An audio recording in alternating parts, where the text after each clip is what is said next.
Hello everyone.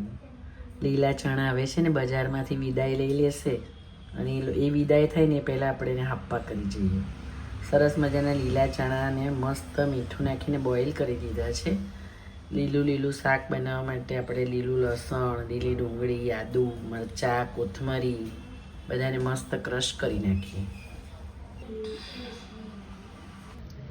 Green મસાલાને કચરો વાટી લીધો છે. એકદમ ચટણી જેવું નહીં કરવાનો.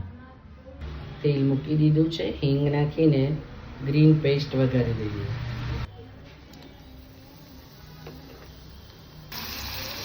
ગ્રીન પેસ્ટને મસ્ત વઘારી દીધી છે. તેલ છૂટે ત્યાં સુધી થવા દઈએ.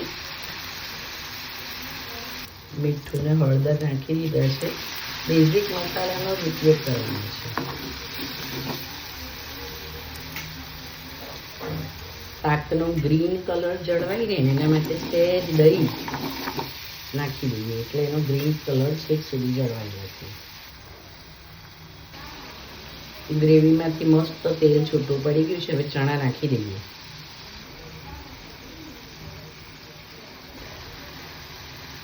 મસ્ત યમ્મી લીલા ચણાનો લીલું શાક એકદમ મસ્ત બન્યું છે. તમે બનાવજો ને. ચાલો, સરસ આજનું મસ્ત મજાનું ડિનર.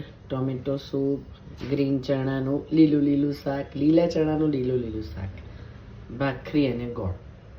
તમને મારી રેસીપી ગમે તો કાકા, મામા, દાદા, દાદી બધાને સબસ્ક્રાઈબ કરાવજો હને.